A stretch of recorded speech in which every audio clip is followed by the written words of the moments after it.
wati 2000 muno ko so zvaifamba sei na aiwa atina kutawana iwewe pasi ngupa dzangu apa 2 room kuya pa 1 2 zvima kitchen zvangu na umwe angala hukuku kungupasa chete kutora mota wabva sungira ninge kuita zvakusunga ninge denga iri achipusha napo kupasa zvese zvichienda kunzuku kochi achingupasa chete chungoenda hanzi tikupazirei kwaizi amusigariki muno mwamai munomu tikati komwamai koninga zvatakauya isisi singawaone tikaona muna miti siti ndisitakadi pa 2000 tikaona muna chi muna musango munomu amai vapi ati Grace kandi amai wangabe Grace obi iyo wangabe wake mwamai munomu ibvai tikati nigistida kuona chichinitika sikapedza so anyasingataona maningi nevanhu maningi zvakawanda angoti get out chete achingubva buda kubva panapa chingoenda chingudai so zose ngumba chingudai saka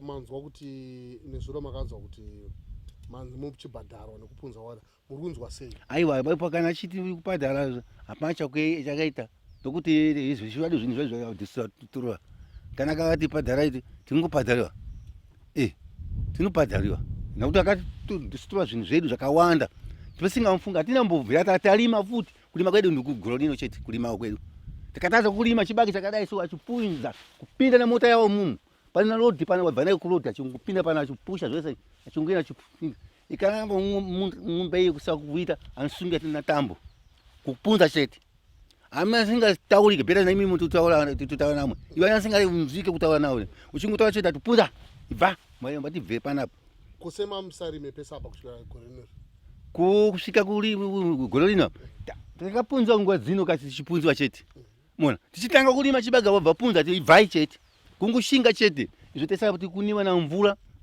hapana pakugara tikatoti tatora zvimauswa zvitivake anguya beda achiuya futi achinguya chete chingupunza chete akangona chichini chinisososa chete taita visa ibvai chete unoisha kutani izvi nezvi munangavwa mukawana mashoko ekuti mumataure nawo munovati kudii titaonawo kuti titaonawo mashoko ekuti titaonawo haiwa ka tinongoti haiwa zvatataurewo tinongoti haiwa ndizvo zvose nokuti ndiwakati kuti kudzasvikawo tatoitawo musha tuchivakawo tununge tudunu zvedu taigara mudzimba tasamwe zvakaitika mukaona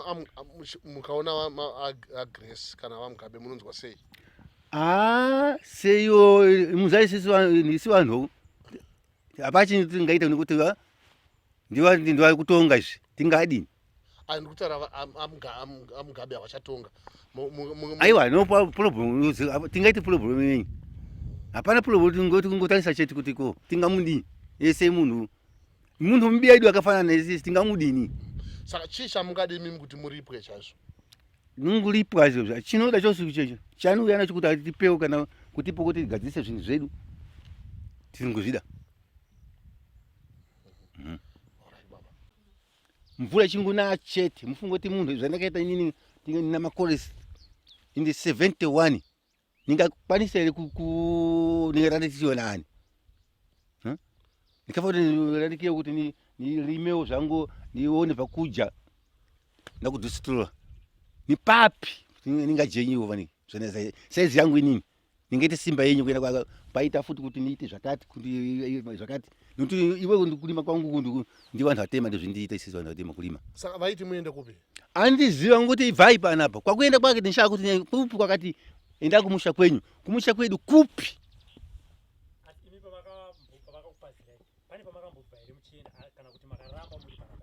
isisi hatina kudini asi pakapaza hatina kumbobuda tinoenda kupi naye kupi tingaende kupi kungaende kupi kwanti kumusha kwedu kupi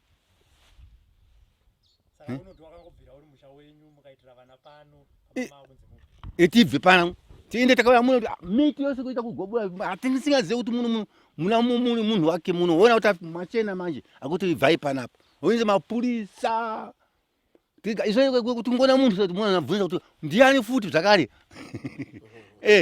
tikungona munhu chete usingazive kuti kochiko chaitika ona pose patakagara pokubata hana chekuti komana kukaedza so usiku aita usiku so tatambudzika kuti ko manje tiri papi iye mvura china chete ya nina vana Varikopi? ari ku South Africa umwe ari kutambudzikawo futi vakomana asi amabasa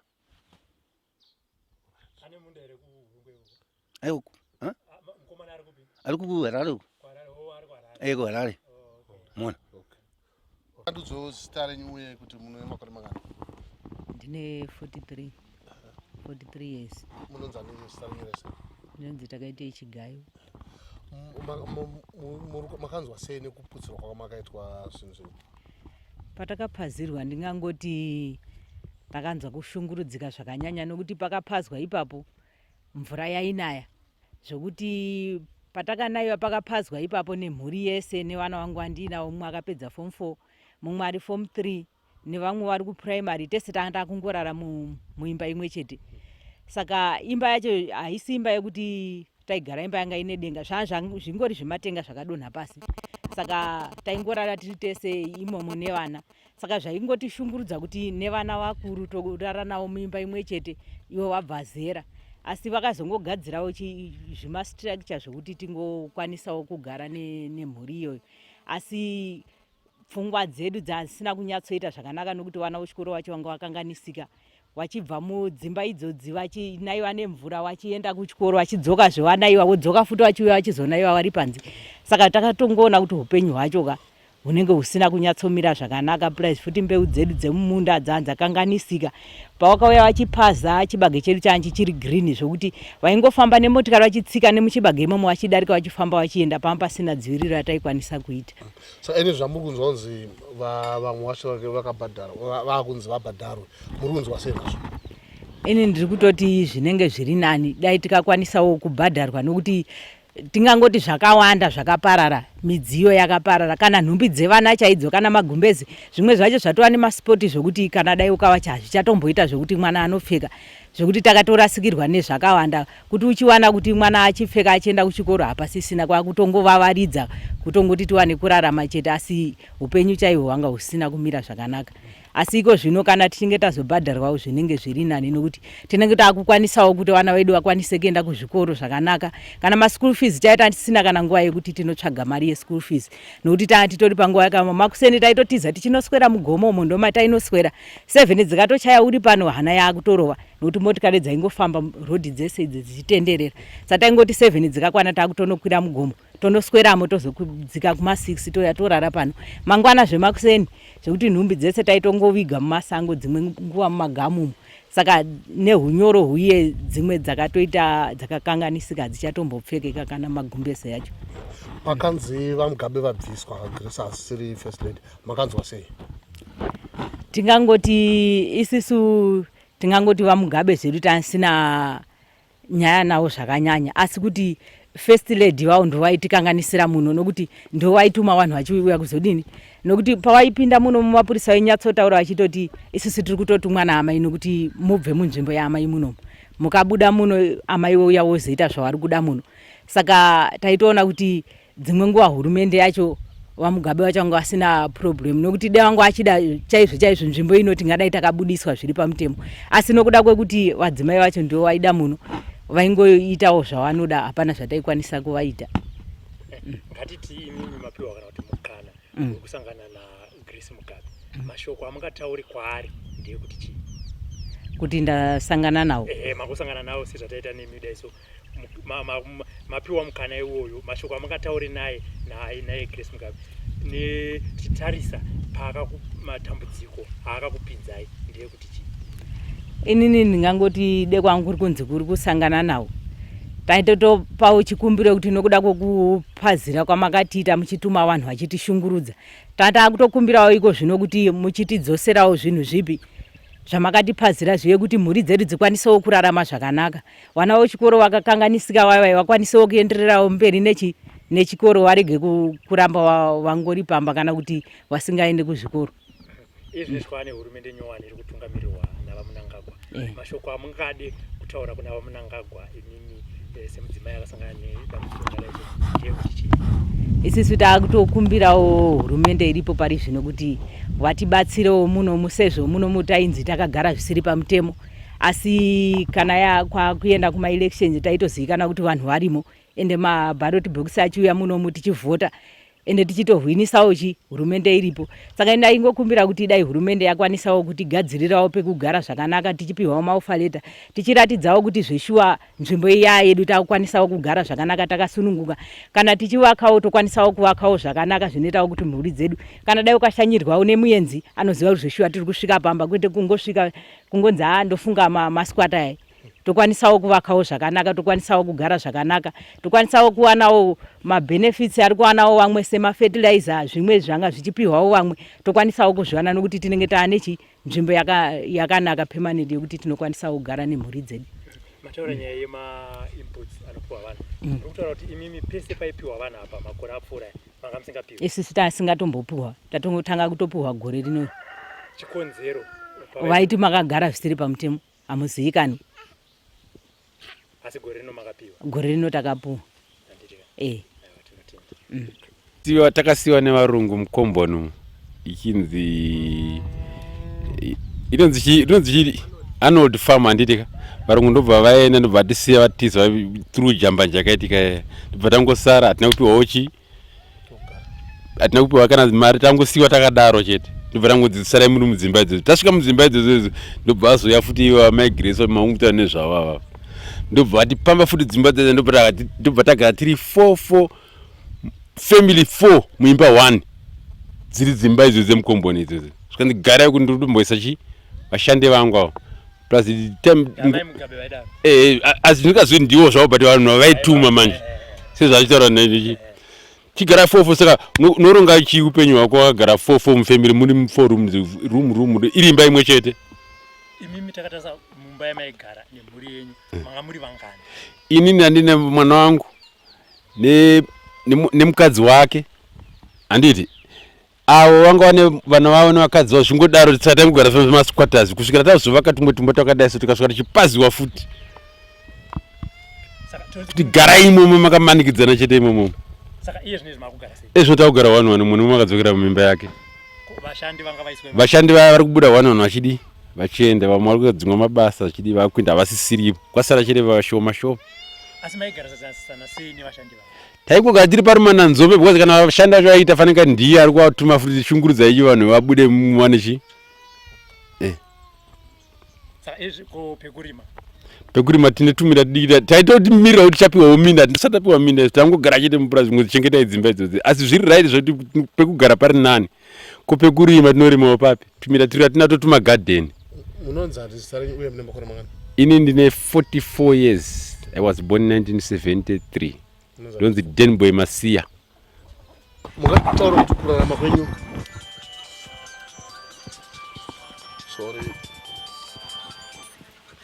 mungatiudza kuti kurarama kwenyu makore apfuura kubva kupazira kwamakaitwa anga akadii? Tanga tiri kutorarama upenyu hwakaomarara kusvikira pari nhasi hatisati takwanisa kuti tinokwanisa kuvaka. Muri kungoona takaisa zvipepa, zvimwe zvino uswa, mvura iri kungopinda ikanaya tinotongomira nesaidhi magumbezi achitota ende ari kutowedzera kuuraya takanga tatenga yacho. Saka utano hwedu ndo hwatakutotyira kuti dai tabatsirwawo pautano. Utano hwedu ndo hwatoparara, vana mafuru hayachapera, malaria hayasi kupera, hatina mamoskito neti, dzimba dzedu hadzina kukavhika, ndidzo dzamuri kungoona zvipepa, moskito irungoita through in, mvura through in. Saka zvakatotiomera kubva apa takapwanyirwa kusvika pari nhasi tiri kurarama upenyu hwakaoma. Tikunzwa kuti matare akuti mubhadharo uri kunzwa sei nazvo? Kana vatopasisa kuti vanotibhadhara tinonzwa kufara nokuti tinokwanisa sesu chirikadzi. Handisisina pekutangira, murume wangu akanga asiya andivakira akafa, saka vakatondibhadhara ndinowana pekutangira. Vakashaya rimwe? Vane 3 years vashaya. Mungataura makore enyu uye kuti mune zita renyu reshe munogara?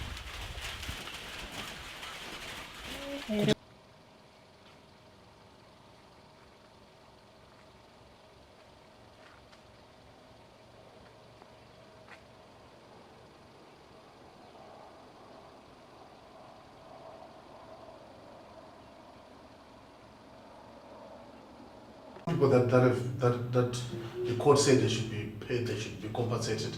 Where to from here? We are expecting more handing down of more judgments for the remaining villagers. I think there should be 41, and so far I think the courts in Bindura have delivered 14 judgments. So we hope that by the end of this March, all the judgments would have been delivered, and we expect the cited authorities to pay the damages as indicated by the court. Why did you decide to take up this case? I think Zimbabwe Lawyers for Human Rights' motivation in taking up this case was to do with elements to do with challenging impunity, so that these actions are not repeated, so that other actors also are deterred from doing such injustice. Right, ZimdiTv. Musani Livingstone. Chichaita kuti muye nhasi kuguta reHarare. Chaita kuti ndiwe nhasi kuno kuguta reHarare inhau yekuti kune vari kutishungurudza muArnold farm vari kuuya vakapakata pfuti vaine mabhatastic. Saka taenda kuripota kumazoe police station tikaona vanonzi muisai kumaraundi 9, asi havana kutitambira chichemo chedu vachiti havana zvavanogona kuita pamusoro penhau iyo, nekuti ndivo vari kuuya vaine vamwe vachisvika kopasa zvakare vakapakata pfuti idzodzo vachiti panzvimbo ipapo ndipe first family. Saka muri kuchiri kuitei ibva ipapo. Saka kuti ndizoya kunoku tatirigai tiende kuCentral kunoripota pamwe tingagona kunzwiwawo chichemo chedu kuti sezvo titadza kutambirwa kuCentral, tasvika zvakare kuCentral ndikapa ripoti ikoko vakati aiwa kunoku tinongotambira chete zvemuno muHarare, asi chatokwanisa kuita isusu ndezvokuti chidzokai kuna diaspora vari ikoko kana kuti propo wekuprovince yenyu munopa chichemo ichocho. Sekuona kwenyu mimi sevanhu vakadzingwa uye zvakare mapurisa ari kuramba kugamuchira nyaya yenyu, pane ramangwana here rakajeka? Ramangwana rakajeka rakutotinesa kuti tinyatsonzwisisa kuti zvichatifambira zvakaita sei, nokuti iko zvinezvi kana vana chaivo vari kutogara vari ngori musango, dzimba dzese dzakapera kupiswa nokuputswa. Saka ramangwana redu rikutotinesa kuti tichenge tichizoona rakamira sei, rakatiomera zvikuru mukati menzvimbo yatigere paArnold farm. Saka chikumbiro chenyu ndechipi kune vanobatsira kana nehurumende? Chikumbiro chedu kune vanobatsira nehurumende yedu yemunyika ine Zimbabwe, ini ndachitaurasa kuti isu chirongwa chedu cheminda chekutora ivhu redu muna 2000 ndachitarisira kuti dai wanga watinzwawo kunyanya hurumende yedu yemuno muZimbabwe irege kutitora senhapwa sevana vasina kana kubvira wambounzwawo chirongwa chapresident chekuti endai motora ivhu renyu. Saka dai vanga vari vamwe vagonawo kutinzwawo kuti isusu tiri kuchemera ivhu kwete kuti tichemere kuti tizwe kuita zvokurwisana kana kuti tishungurudzo sezvazviri kuita izvi. Kune vanobatsira ndiri kuti kune vanobatsirawo taitarisira kuti dai vagonawo kupindira mukati mekushungurudzwa kwaita vana veZimbabwe, tatambura, tashupika, tanetseka mukati menyika ine Zimbabwe, taakurarama sevana kana kuti masikwata mukati menyika ine Zimbabwe. Taura henyu.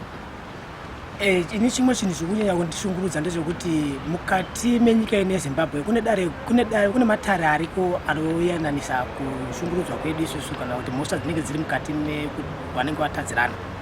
Isu takakwidza nyaya yedu kudare guru rinova ndiro high court. High court yakatitsanangurira kuti tinofanira kunge tine gwaro randikabata pari zvino iri riri kutsanangura kuti gwaro iro riri tinofanira kugara mupurazi umo kusvika ndawana matsamba nemunda anokokuenda zviri pamutemo ndiri mufamu iyoyi kana kuti tiri mufamu iyoyi. Pashure pezvo patsamba iyoyi vakaita inonzi contempt of court, vakaramba vachiva vachipwanya chete vachingoshungurudza vanhu kusvika pazoya zvakare rimwe gwaro takwidza kudare nyaya yedu pacontempt of court pane rimwe gwaro rechipiri. Gwaro iroriri ndikutarisira kuti ranga richitsanangura nezvokuti mapurisa nemotokari dzavo havafaniri kutenderwa vachigara mukati kana kuti kuuya koshungurudza zvakare vanhu munzvimbo yeArnold farm yatiwa ndiye yatigere kusvikira nanhasi kubva 2000. Asi ndiri kushambiska nanhasi vakuramba vachingoya chete iwe mutongo wodare uripo wakatonga kare, asi zviri kutaurwa pagwaro irori zvokuti havafaniri kupinda imomo, havasi kuzvitedzera vachiti hazvinei basa nesu nokuti kusvikirwa nefirst family. Saka hatina basa nazvo zvakataurwa negwaro rehigh court kana kuti zvakabva kujudgment kubva kuhigh court. Saka ini chikumbiro changu changa chiri chokuti ivo matare makuru ari muno munyika handizivi kuti kana zvichinge zvichiramba zvichidai zvisingateedzerwe zodi kune kunesu vadiki kana kunesu vari pasi vanotariswa pasi varombo. Mutemo uyu zvawasisiri kushandawo kuvatiri isusu. Zvinhu zvakutishungurudza kwazvokuti saka matare acho haasina here zvaanoshanda, haasina masimba here, chii chaakuitika pari zvino, nokuti ikozvo mutembo unenge waungoshanda kumunhu wani kana kuti mutembo waakushanda uchitarisa kune mari shoma asi kune vane mari yakawanda zvisina kana basa nazvo. Zvimwe zvinhu zvinotishungurudza kwazvo mukati menzvimbo yandigere muArnold Farm. Imwe nhau iri kundishungurudza ndeyekuti unhapu hwedu hwanyanyisa. Iko zvizvo ndikayochiona kuti munzvimbo yatigere takuchengetedzwa semhuka kana mhuka dzikatowanani zvakare, nokuti nzira dzese dzatofamba nadzo zvakasungunuka tichiti tiri rakasungunuka munyika yedu yeZimbabwe hapachisina, nokuti iko zvinezvi mese nzira dzese dzatinofamba nadzo dzaiswa mabhumu. Wakutofamba uchitosvika uchisvika pabhumu wotanga wabvunzwa kuti unoenda kupi uri kubva kupi, vachitotirambidza kupinda kwacho nokubuda kwacho pabhumu pashe ipapo. Havachatodi kuti tipinde mumunhu nekuti vari kutaura kuti nzvimbo iyo ndeyefirst family. Saka isu zvinhu zvakutotityisa ende zvakutotitambudza kuti tinorarama sei, tinogara sei, tichaitawo zvipi munyika ino yeZimbabwe. Uyezve chimwe chandakubvunzawo kuwana weZimbabwe, chinhu chandakubvunzisisa, iwe mutemo watakaisawo kana kuti watakagadzira munyika muno ndowani? Mutemo yatakagadzira muno ndowani? Uri kushanda kunani? Muridzi anofanira kushandirwa nemutemo ndiani? Murombo nemupfumi kana kuti mupfumi nemurombo kana kuti ane munda neasina? Takumbirawo kuwana weZimbabwe kuti watibatsirawo kuti nzwisise kuti mutemo ndowani. Okay, should I start? Yeah. Yes. I'm Innocent Dube. Now, for the meantime, I'm the secretary for Arnold Farm Resident Association. I've been in this farm since year 2000, during the Jambanja era, the third Chimurenga. We took the farm from a white man by the name Kennedy. Then we occupied that farm since when. Then now we tried by all means to get some offer letters from the Ministry of Lands. They've been just promising us, come and get some application letters. We went there, got some application letters, we applied for the land. Then 2014, we saw some policemen. We started demolishing our homes. Then our leadership, which was there by that time, which were comprising the 5 who filed some court orders for the police to stop demolishing our houses. That was 2014. Then that means that the responsible authorities saw that if we give these 5 who are the leaders, maybe the rest wanna go. Then they gave them some offer letters. That was 2015 January. But it was after a contempt of court of 2014. When they came back 2015 demolishing our houses, while these 5 had a court order, he's saying they must not leave Arnold Farm without some offer letters, without alternative land. That's when they were given after they sued the commissioner of the police, Chiuri.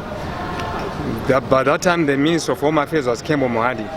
Then the Minister of Lands was still Mombeshora. Then after they saw that they were being arrested, that's when they issued only 5 offer letters to the 5 leadership that was there. Then the rest, we were just left like that. A good year, nobody was being harassed or nothing happened. This year, 2017, they first came, say with an verbally warning that we don't want to see anybody in this farm. Then I don't have to go zigzag. They specifically said, the authorities that were there, this land is for the first lady. So everybody must be out. We don't want you to be chased away. You will leave your precious things here. So the better you leave while the time is there. That was on Monday, the 20th of March, if I can remember. Then the 22nd That was on Wednesday. The Minister of Lands, with a vehicle registration number GRLL153, it was a government number plate. They started pegging the farm. That's when we came to seek assistance from the human rights lawyers. No, they are pegging our farm. Then they said, no, if it's that way, there's no action they are taking. The Minister of Lands have got the right to peg. So wait for their action. Then 23rd, that was on Thursday, March, they came, the police now demolishing our homes. This land belongs to the first lady. Go away. People were forced in trucks and dumped somewhere along Vori Road, which is a Rivers Farm. That's when we approached again the human rights lawyers. We applied for an urgent chamber application. The relief, we were given our relief on the 24th, that was on Friday. By this time, 4 o'clock, if I'm not mistaken, it was out. The province was saved with that order, but they never complied. On 25th, that was Saturday, the police were still demolishing our houses. We showed them the court order, but they said they are not going to stop until they would be told so by somebody who sent them. Who sent you? They were not hiding. They were just saying, this belongs to the first family. She wants to expand her empire. And on the 20th, when the Minister of officials from the Ministry of Land came and they were pegging, did you engage them? Did you ask them, why were you doing this?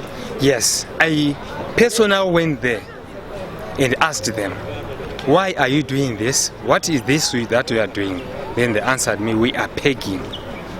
Why are you pegging? Then they answered, we are pegging for the first family to do her projects in here. But they first wanted to hide because they said, we are only taking this small piece of land. You see? Then afterwards, they was going, no, we are taking the whole farm. We want 1,400 hectares. That means Arnold Farm plus part of Setic. Because Arnold Farm measures 1,200 hectares. How many families are involved? The number of families that are involved, the households only, are 143 households. How many people? The people approximately, we look at, because a family, they've got almost about 5, 6. So we look at something like 600-700. But you've been living at Manzou for the past 16 years. What do you think might be the major reason why the first lady want that particular piece of land? What type of projects are they going to do there? What exactly they are saying, she wants to put her cattle in there because they've got a dairy farm which is Alpha and Omega, which is owned by the president. So they want their flock of cattle to be in there. That's exactly what they are saying. Now the police are going ahead demolishing, carrying people to Vori. What is the way forward? Yeah, the way forward is just approaching the courts. Because we don't have the power to stop the police, but only the courts can do that. Now I'm happy because the second court order is being granted, and for only information, this issue, we found out that if we just stay without engaging maybe the international community, then because this is a powerful family in the land, so we had to engage the SADC. So we filed a report to the South African Embassy which that report we filed it yesterday, which was forwarded to Swaziland, and this is the chair. But first we went to the secretariat, which is Botswana.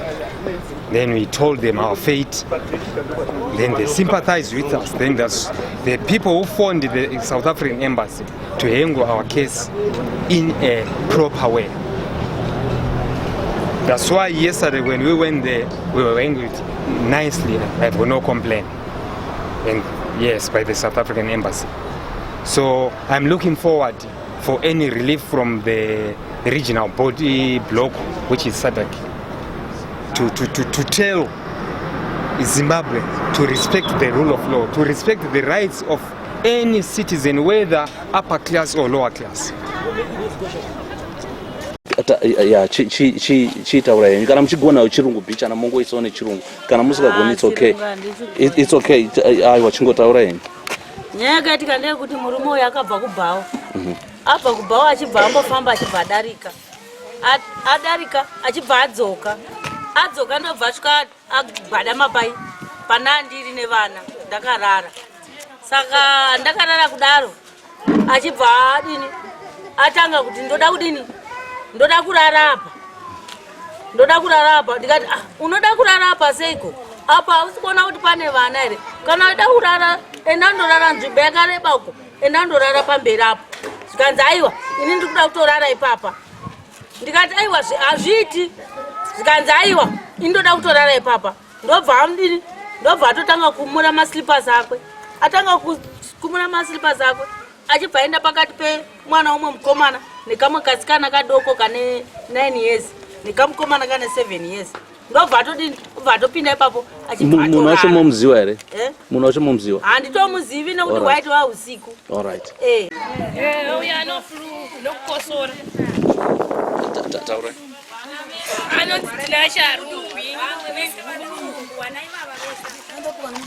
ndikitukarikosora neflu kana ini naamai wacho ndikukosorawo futi neflu saka muchaita sei kubva izvozvo izvi because hapana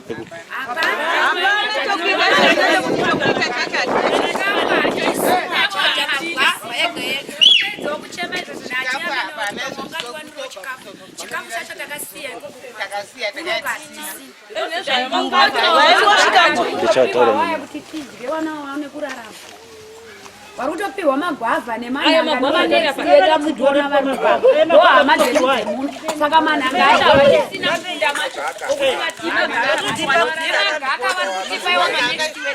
saka vachisina ivoona ndohama dzedu dzacho mananga havachisina chibaga havachisina vanopedza vapiwa paisakawandisa kani vachigara ipo papa pavari kugara havakwanisa mazuva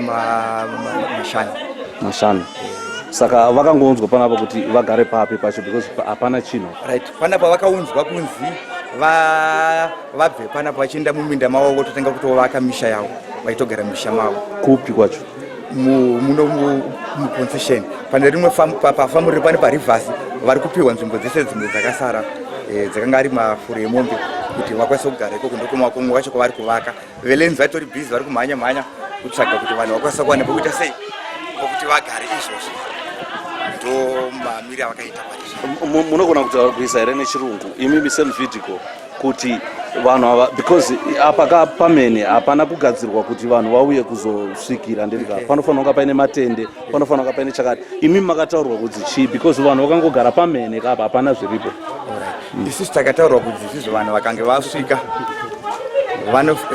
vapewo pokugara pokuti mvura kana ikange yauya isavanai vagarewo pakasununguka saka isi sevhidhico kombi takagara pasi ndokuona kuti toda kuchengetedza zvese ivo vanhu nemidziyo yavo ndokuti imwe midziyo yavo ingagone kuparara takavhura mabhani takaisa midziyo iyoyo nevamwe vanhu vari mumabhani ndomwe vari kugara imomo vachihwanda mvura vamwe vacho varimo nekirikini vari pani pavhuranda tine vamwe vakafanana navambuya vamwe vakura nevamwe vane mwana mucheche takagara pasi ndokuvhura rumu yekuti mwana wanana ambuya vakwanise kugara pokuita sei panhu pakanaka velenzi vachigadzirisa kuti vakwanise kuenda mumusha mavo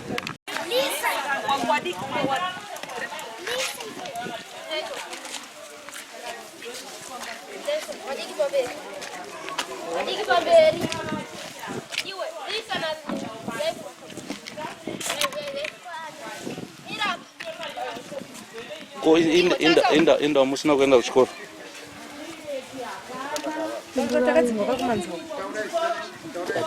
Taura vana enda vasina kuenda kuchikoro. Ene zvana vasikaenda kuchikoro nenyaya yekuti vaidzidza kumanzou. Kubva kwatakaita kumanzou tinavo pano vana vedu. Vari kurambidzirwa kuenda kuchikoro. Hatisati tanzwisisa nezvepapa hapana tanzomiririrwa kuti vana vaende pachikoro. Asi kuno makapiwa pekugara. Hatina takaunganidzwa pano midziyo iri yapo imwe yatota nedowa vana vakungokosora flu mosquito wachadzamara watoita malaria wese wana. Pane tode tushawa chaito tucheche tune mahwani wiki tukupana patukugara mumabhangi. Saka pekurara muri kurara papi. Tiri kurara pano pamhene pane zvinhu zvedipo paya. Ndopatiri kurara. Makambotaurirwa here kunzi makabvisirwewo? Zvakanzi kurudiwa nevakuru ikokwi. Vakuru vanani? Hatizivi. Asi vakangonzi vakuru. Yatorwa Alpha and Omega. Mira. Alpha and Omega ikambani yamai. Yamai inoita zvemukaka. Saka vari kunzi ndevakatenga nzvimbo iyoyo yatanga tigere isusu yeArnold Farm yatakajambanja isusu kubva muna 2000. Saka iye zvino manje tiri kutosvika panguva yakaoma yekutambudzika nokuti isusu hatina kwekuenda kunomangara nokuti mapurisa vacho ndovari kuva vachitipwanyira. Asi takauya kujambanja rimunda nekuda kwapurezidendi akatiendai kuminda. Saka pa 16 years dzese dzitakamirira kuti tiwane munda maoperate haasi kubuda. Chatakutongoona ndechokupwanyirwa nekutodisplaced kutakurwa tichisiwa kuno. Asi kutakurwa kwataita uku pane midziyo chete. Tine mombe, tine mbudzi, tine huku, tine zvikafu zvichiri muminda zvinyoro zvisati zvaoma.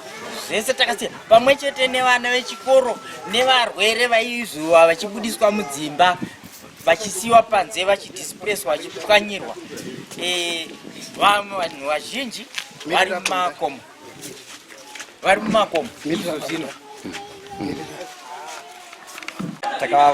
Vakapuwa minda nelenzi varipo 8 vese. Uye zvivelenzi vari kuti vari kutsvaga minda yekuti vakwanise kupa vanhu ava yekuita sei yekuti vakwanise kugara. Ivo vachizvawo vanhu vachamutaura kuti anoda muziko rakaitika iri takabvika takaziswa zvedu takanga takaziswa kunzi munoda kuzoitwa zvemhuka. Saka takanga takagara tichiti pamwe hazviendere mberi pamwe hazviendere mberi. Asi pari zvino tafuna kuti zvichokwadi semateuro avaita kuti hamufaniri kugara sezvakati takungogara.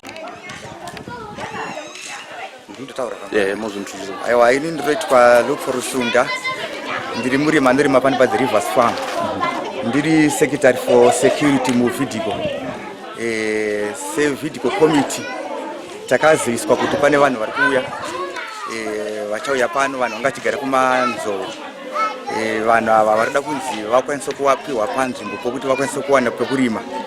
Saka tinoda kuti muise committee pane nzvimbo dzamunoziva dzakanga dzisina vanhu vari kudzishandisa dzekurimwa.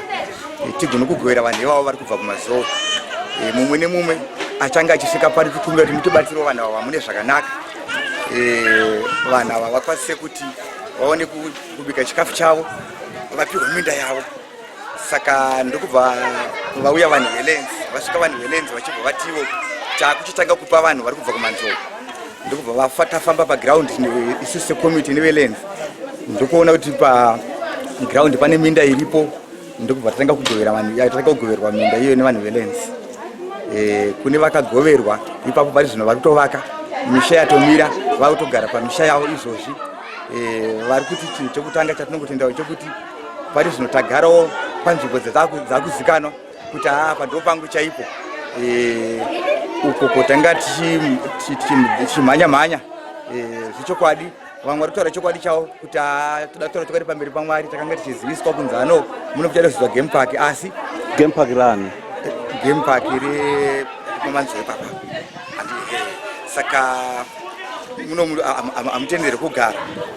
Vamwe vavo vakaendesa kunonzi kumasasa vakanopiwa nzvimbo ikoko.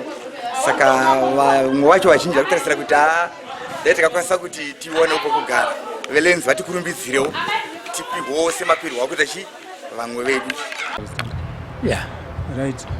Pane izvezvi sekushungurudza kwavari kutiita pari zvinhu tiri kuno izvezvi kumusha kwatabva kune marori ariko izvezvi hatisi kuziva kuti vari kuita zvipi kupisana mudzimba kurwa handiti chinonetsa ndechekuti ina handina chandinacho handina futi handina kana panotoratidza kuti ndokwanisa kubata ende hapana kwandokwanisa kuti ndonochemera kwandinochemera kwacho kudare guru renyika handika riri kutoshayiswa masimba hatizivi kuti ivo amai kana vachiti ndo vari kuda makonesa taidzimba chinzi ihurumende but guru rino ndopava kutaura kuti patanamba tichivati aiwa ndimai vari kuda chii vari kuda nzvimbo iyi okera vazvisvika pakubuda pachena kuti aiwa famu nderedu handika iko zvinhu zvanzi hamusi kubvumira mufamba amai famba amai vakamboriwana gore ripi famu iroro vanoti famu nderedu kana chiri chongo chokuti tinokwanisa kubva ngavatibvisewo zviri pamutemo asi chikunetsa ndechekuti izvezvi ivo vacho vari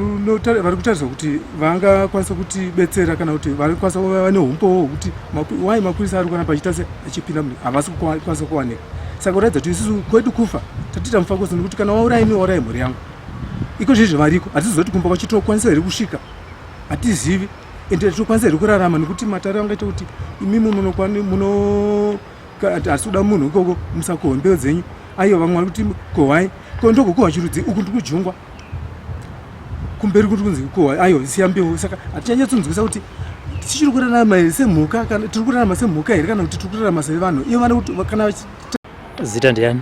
Samson Kadongore. Vakadongore chii chaita kuti musvike nhasi muguta reHarare? Chaita kuti kusvike kuno kuguta reHarare ndechekuti kune vanhu vari kuuya vachitishungurudza vakapakata futi vachipazira dzimba vachipisa saka tatonoripota kuona ndokustation kwatinofanira kuti tichiripota kuno kumutemo asi tasvikako vakatiwo tisi tiri kuita izvozvo zvemasapoti unit nzvimbo yamuri haisi kubvumira makadzokwa zvitoti hamuna vanhu nzvimbo ndeyaamai saka chichemo chani hatigoni kuchitambira. Saka makuronga kuita sei? Isusu chatirogona hapana chatirokwanisa kuronga panyaya yekuti isusu chirongwa chemuita chakauya muna 2000 saka zvachakauya muna 2000 ivo kana vachitibvisa kana nzvimbo vachida kuishandisa kana iri hurumende andika inotiudza andika yotipa nguva yokugadzira zvinhu zvezvi zvatinge tinazvo tichienda kwatinenge tapira matsamba asi apa chikushamisa ndechekuti amai ndo vari kuda nzvimbo iyo isusu pataenda kumapurisa zvanzi mune offer letter here tisingazivi kuti ivo amai vacho vari kuda nzvimbo iyi vane offer letter here. Chechipiri nzvimbo iyi yakambopirwa anonzi kunaka akauya aine offer letter imomo saka hatichanyatsokunzwisa kuti maoffer letter aya ndeyekungonyora here kana kuti hatichanyatsokunzwisa asi isusu chatikuita ndechekuti kubva tapindamo tasingazivi kuti kumashure tine rimwe zita rakatotariswa kuti mimi mapinda muchirongwa cheminda pane wakatotarisawo kuti vari kutodawo nzvimbo iyoyo saka takajambanja ndobva tajambanja saka rubetserero rwatinaro pari zvinhu izvi tiri kuti isusu aiwa ngavambotisiya tiri mboita zvatiri kuita nekuti kana vari amaika vanemborine mindawo mingani yavainayo chirongwa cheminda changa chichiti kudi one man one field handiti ko apa chii chaakuitika pa zvasiyana nechini zvaitawo nevarume takushungudza maita kuti hatichanyatsokunzwisa kuti tiri vanhu here iko zvinezvi vari kuuya kwavari kuita vari kuti vari kupisa vari kupwanya asi vari kuti kohwa imbeu dzenyu todzi kohwa chirudzii ndinorara pai ndine imbwa here ivo ndo vanhu asi ivhu iri kairi vabereki vedu vakarwira ivhu iriri hakuna asina kuenda kuhondo nekuti kubata futi handiwe hondo ivo maitochengetedzwa nevabereki vedu vati vese vachifaita kuti no tikuita mushandira pamwe wenyika yedu kuti tikuda ivhu but ivhu racho harichanyatsonzwisa kuti raane saidhi here ratinonzi apa ndo vanofanira vachiita izvo iko takaenda kudare guru renyika rakapa mutongo asi ivo harichanyatsonzwisa kuti isusu mutemo wakwatiri here kana kuti uri kuavhareja